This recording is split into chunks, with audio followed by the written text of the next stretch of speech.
Hi, I'm Rhea with Art Furniture Woodwork, and what we're going to be working on today is this table. And you've seen this table in other videos, or at least the thumbnails. I think it's on the cleaning video, and it was in pretty bad shape when I got it. And what I've done is I've primed it, and you can, if you need to know how to prime, I have videos out on that as well. And we'll reference them in the section, more info down at the bottom of this video. But we've cleaned it really well and primed it. And now what I'm gonna do is do a raised stencil on it. And I'm gonna show you how to do that today. So let's get started. We're gonna be painting this piece after I've done the raised stencil. There are many, many different products used to do a raised stencil. There's a ton of them out there. And one of them is glass beads made by several different companies. These are nice because you could put these in a bowl, and it's just like a little paste. You could put these in a bowl, mix in a color, and then it dries, the paste dries clear, and it would show your color. So if we had this painted blue and we wanted a raised stencil on it that was gold, we could mix in our metallic gold and have a nice raised stencil that was gold on it, which is what I did on this box. I put a silver in there, and it just does the raised stencil silver. Looks really nice, but I don't need to color my stencil that I'm going to use on this today. There's also fiber paste. I think Dixie Belle has one. I'm not 100% sure on that, but I know Prima has one. So I believe Modern Masters does glass beads as well. But one that you might have around the house already is joint compound. You can do it in joint compound as well, especially if you're going to paint over it. So that's what we're going to use. And I'm just going to show you a simple, easy way to do it. So you can use joint compound, spackling, same stuff that you use to fill holes in your wall. So what I've done is I've just taped my stencil down. I have stirred my joint compound up, and now we're going to apply it. You can use a Bondo spreader or a scraper, whatever you prefer. Any way you can get it on there and get it nice and even and thin.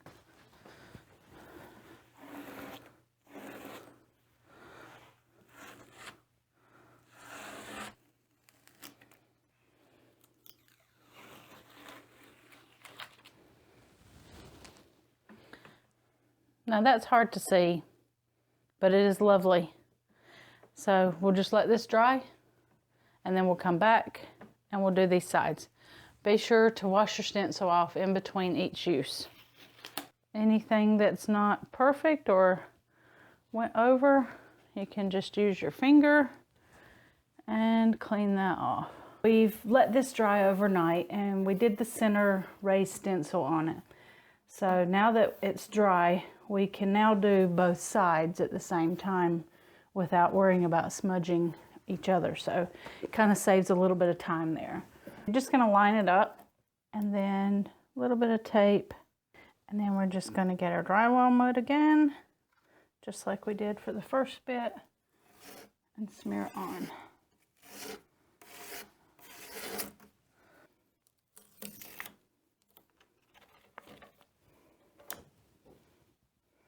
And beautiful.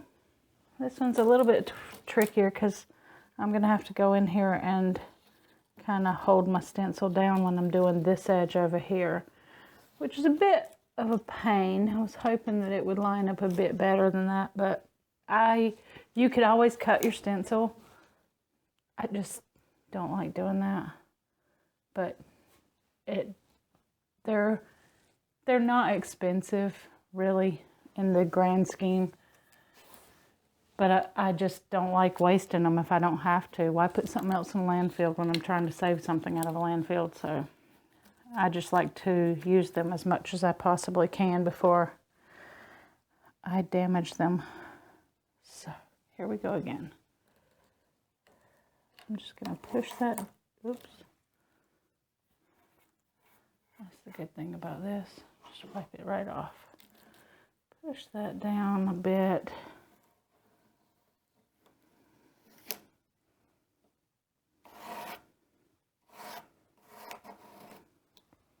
And if you're not perfect, it's okay. Because really the only person that's going to know it is you. By the time that it's all painted up, but we are our own worst critics, and the moment that we do something wrong, we fixate on it.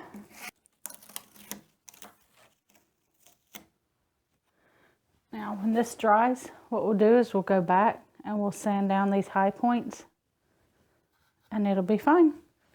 All right, I'm going to do the other sides and then we'll meet up when it dries. And the raised stencil is all dry that we have put on. And what we're going to do is we're just going to sand off the high spots on it and then we'll move on to the next step. And all we're doing is just taking off those peaks. Now that we have the piece all sanded down and we sanded all the sides and the drawers as well, we're going to mix up a chalk paint. The first thing that you're going to need is some calcium carbonate, and you can use any paint that you wish, so that you buy mixed tints or whatever at Home Depot. So we've got approximately 8 ounces of paint. To that we are going to add about 4 tablespoons of calcium carbonate.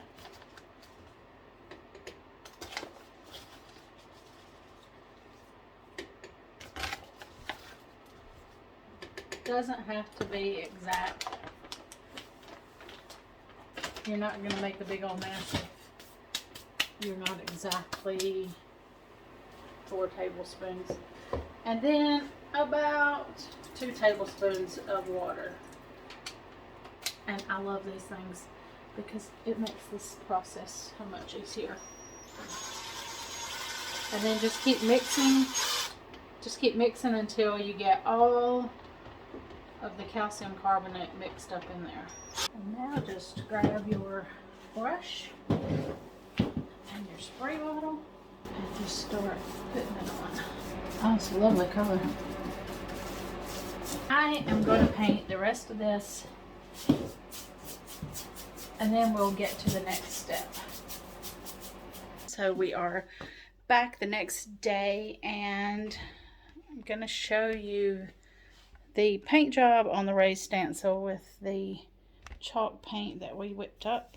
I've done some sanding on it, so it's going to need a second coat, but the coverage is fairly good, and it's nice and solid. You know, my fingernails on there, and you know, there's no scraping off, so your paint is adhering really well if you've primed well and cleaned well. So I'm going to put a second coat on this. Now that we have our second coat of paint on and it is dry, what we're going to do now is we're going to take this, just step it up just a notch. And we're going to take a white chalk paint and whitewash.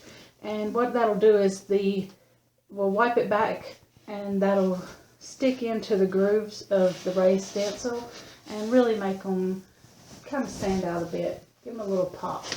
And we're just going to take a rag or a baby wipe and just wipe that back off.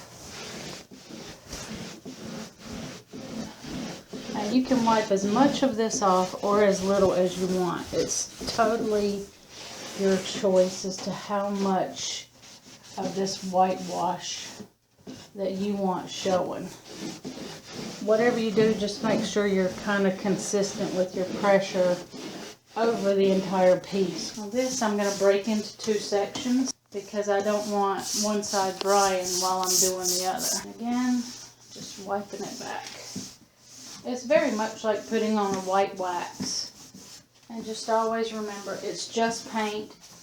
If something doesn't look right, it's quite easy to fix, so don't get stressed. Be sure to do the same thing on the tops of your drawers if you've painted those. This edge where when you open it, you'll see that. I want it all to look nice and consistent and professional. Now that our whitewash is done, what we're going to do is we're going to lightly distress the high areas of this little table, and then I believe we're ready for the top coat. There's two ways to distress. On this I have just a well-used 220 sandpaper, or if you've just painted your table, say the day before, with chalk paint, you can just use a wet rag and just kind of rub the high areas with a damp rag, not a wet rag, just a damp rag, and just rub those high areas and they'll come off. This chalk paint is cured pretty well. It's been on for several days now, so I'm going to use a little bit of sandpaper and go ahead and do that.